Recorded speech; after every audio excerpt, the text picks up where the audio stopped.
Hello guys, देश दुनिया में आपका स्वागत है। आज है 8 अगस्त और शुरू करते हैं आज के करंट अफेयर का सेशन। तो दोस्तों, आज के सेशन का हमारा पहला सवाल है, पहली किसान रेल निम्न में से किन दो शहरों के बीच चलेगी? तो दोस्तों, इसका राइट आंसर है देवलाली से दानापुर। देवलाली है नासिक में, महाराष्ट्र में, और दानापुर है बिहार में। ओके गाइस, हमारा अगला सवाल है, जम्मू कश्मीर के पूर्व उपराज्यपाल को हाल ही में भारत का नया केक बनाया गया है। तो दोस्तों, इसका राइट आंसर है गिरीश चंद्र मुर्मू। ये हमारे अभी जम्मू कश्मीर के एलजी थे, लेफ्टिनेंट गवर्नर। इनको अभी भारत का नया केक बनाया है और इनकी जगह लेंगे मनोज सिन्हा, एलजी बनेंगे जम्मू कश्मीर के।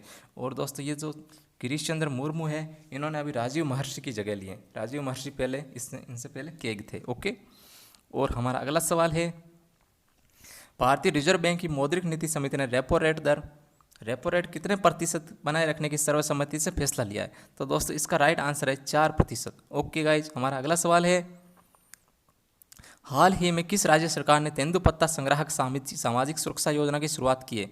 इसका सही आंसर है छत्तीसगढ़। और हमारा अगला सवाल है, सार्वजनिक क्षेत्र के किस बैंक ने लघु अवधि की कोरोना कवच बीमा पॉलिसी की बिक्री के लिए 3 बीमा कंपनियों से समझौता किया है? ये बैंक है कैनरा बैंक। और हमारा अगला सवाल है, दिल्ली की किस मशहूर लेखिका और सामाजिक कार्यकर्ता का 63 वर्ष की आयु में निधन हो गया? इनका नाम है सादिया देहलवी। और हमारा अगला सवाल है, भारतीय रिजर्व बैंक आरबीआई ने निम्न में से किस योजना के तहत बिना इंटरनेट के 200 रुपये तक ट्रांजैक्शन की सुविधा शुरू की है? तो इस योजना का नाम है पायलट योजना। ओके, हमारा अगला सवाल है, जम्मू कश्मीर के विशेष दर्जे को निरस्त करने के एक वसवास किस देश ने न्यूयॉर्क स्थित संयुक्त राष्ट्र सुरक्षा परिषद में जम्मू कश्मीर की स्थिति का मुद्दा उठाया? तो दोस्तों, ये हमारा पड़ोसी है चाइना। और हमारा अगला सवाल है, हाल ही में किस आईआईटी संस्था ने लोक शिकायतों के पूर्वानुमान विश्लेषण हेतु रक्षा मंत्रालय के साथ एक समझौता ज्ञापन पर हस्ताक्षर किए हैं? तो ये है Indian institute of technology Kanpur. और हमारा अगला क्वेश्चन है, हाल ही में किस राज्य ने परिवार पहचान पत्र पीपीपी योजना शुरू की है? ये की है हरियाणा ने। और दोस्तों, हमारा अगला सवाल है, 6 अगस्त 2020 को दुनिया भर में किस घटना की 75वीं वर्षगांठ मनाई गई? तो यह है पहला परमाणु बम हमला। तो दोस्तों, 75 साल पहले युद्ध में इस्तेमाल किए गए दुनिया के पहले परमाणु हथियार को जापानी शहर हिरोशिमा के ऊपर गिराया था। इसकी 75वीं वर्षगांठ मनाई गई। कोविड-19 के कारण इस कार्यक्रम को ऑनलाइन प्रसारित किया गया। दोस्तों, इसमें 1,40,000 लोग मारे गए थे। और दोस्तों, इसके 3 दिन बाद ही दूसरा परमाणु बम गिरा दिया गया था, वो गिरा था नागासाकी पे। और दोस्तों, हमारा अगला सवाल है, आर्टिफिशियल इंटेलिजेंस सक्षम स्वतंत्रता दिवस समारोह के लिए प्रसार भारती के साथ किस प्रौद्योगिकी कंपनी ने भागीदारी की है? इसका राइट आंसर है गूगल। तो दोस्तों, गूगल इंडिया ने प्रसार भारती और वर्चुअल भारत के साथ मिलकर भारत के आर्टिफिशियल इंटेलिजेंस सक्षम स्वतंत्रता दिवस समारोह के लिए सहयोग किया है। ये आर्टिफिशियल इंटेलिजेंस टेक्नोलॉजी का उपयोग करके स्कूलों में राष्ट्रगान गाने की भावना को फिर से निर्मित करना चाहता है। प्रतिभागी एप्लीकेशन को डाउनलोड कर सकते हैं और स्वयं राष्ट्रगान गाकर रिकॉर्ड कर सकते हैं। ओके गाइस, हमारा अगला सवाल है, किस वित्तीय संस्थान ने वित्तीय समावेशन के लिए एक इनोवेशन हब स्थापित करने की घोषणा की है? तो दोस्तों, ये है रिजर्व बैंक ऑफ इंडिया।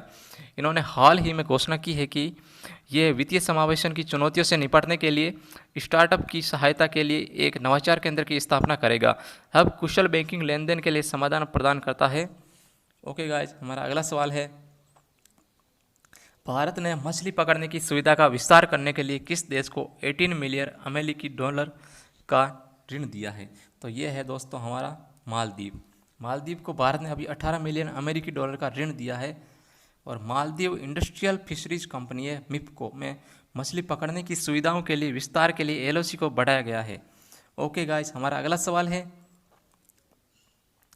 छठा राष्ट्रीय हथकरघा दिवस 7 अगस्त को मनाया गया। ओके, भारत की केंद्रीय मंत्री स्मृति ईरानी ने लोगों से अपने कपड़ों में साज सज्जा के लिए हस्तनिर्मित वस्तुओं का उपयोग करने का आग्रह किया है।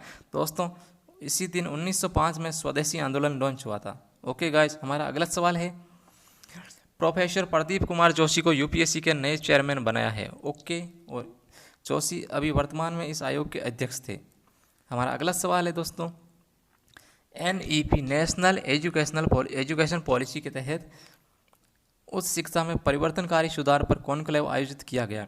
तो दोस्तों 7 अगस्त 2020 को प्रधानमंत्री नरेंद्र मोदी ने राष्ट्रीय शिक्षा नीति के तहत उच्च शिक्षा में परिवर्तनकारी सुधार पर कॉन्क्लेव में उद्घाटन पर भाषण दिया। शिक्षा मंत्रालय द्वारा यूजीसी के साथ मिलकर सम्मेलन आयोजित किया गया। ओके गाइज, हमारा अगला सवाल है, सीएम अरविंद केजरीवाल ने लॉन्च की दिल्ली इलेक्ट्रिकल व्हीकल पॉलिसी। मुख्यमंत्री अरविंद केजरीवाल ने 7 अगस्त 2020 को दिल्ली इलेक्ट्रिकल वाहन नीति लॉन्च की, जिसके तहत उनकी सरकार पंजीकरण शुल्क और सड़क कर माफ करेगी और राष्ट्रीय राजधानी में नए ईवी के लिए प्रोत्साहन प्रदान करेगी। ये दोपहिया ऑटो और ई रिक्शा के लिए 30,000 रुपये का प्रोत्साहन देगी, जबकि कारों के लिए 1.5 लाख रुपये का प्रोत्साहन दिया जाएगा। ओके गाइज, हमारा अगला सवाल है, श्रीलंका के बारे में है। तो संसदीय चुनाव में सत्तारूढ़ गठबंधन से 145 सीटें मिली है आउट ऑफ 225 में से। तो ये दोस्तों अभी जो श्रीलंका के जो दो भाई है, राष्ट्रपति और प्राइम मिनिस्टर बने हुए हैं। राष्ट्रपति जी का नाम है गोटाबया राजपक्से और प्राइम मिनिस्टर है राष्ट्रपति महिंदा राजपक्से। ये है श्रीलंका पीपल्स पार्टी से। ओके गाइज, तो इनको अभी 225 में से 145 सीट मिली है। ओके गाइज, हमारा अगला सवाल है, सीरम इंस्टीट्यूट ने कोविड-19 वैक्सीन आपूर्ति के लिए गेट्स फाउंडेशन और गेवी के साथ समझौता किया है। तो दोस्तों पुणे स्थित सीरम इंस्टीट्यूट, जिसके जो मालिक हैं अदर पूनावाला, ने कहा है कि way bill and Melinda Gates foundation और अंतर्राष्ट्रीय वैक्सीन गठबंधन GAVI के साथ मिलकर भारत के लिए 100 मिलियन कोविड-19 वैक्सीन की खुराक का निर्माण करेगा और 2021 की शुरुआत में डिलीवरी करेगा। ओके गाइस, हमारा अगला सवाल है, next and last question, sorry last तो नहीं, सेकंड लास्ट है दोस्तों। एक्जिम बैंक ने बिजली आपूर्ति में सुधार के लिए $250 मिलियन LOC को मोजाम्बिक को प्रदान करेगी। तो एक्जिम बैंक है दोस्तों export import bank of India. तो इन्होंने 7 अगस्त 2020 को कहा है कि उसने देश में बिजली आपूर्ति की गुणवत्ता में सुधार के लिए मोजाम्बिक में $250 मिलियन लाइन ऑफ क्रेडिट बढ़ा दी है।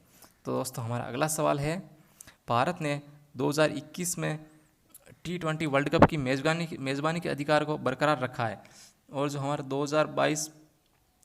7 अगस्त 2020 को भारत ने 2021 T20 वर्ल्ड कप की मेज़बानी के अधिकार को बरकरार रखा है, जबकि ऑस्ट्रेलिया 2022 में इस साल के स्थगित संस्करण का संचालन करेगा। तो 2020 में भारत में होने वाला था वर्ल्ड कप, वो अब होगा ऑस्ट्रेलिया में 2022 में, और 2021 वाला होगा भारत में ही। ओके गाइज, ये थे आज के करंट अफेयर के सेशन के करंट अफेयर के सवाल। Okay guys, thank you so much.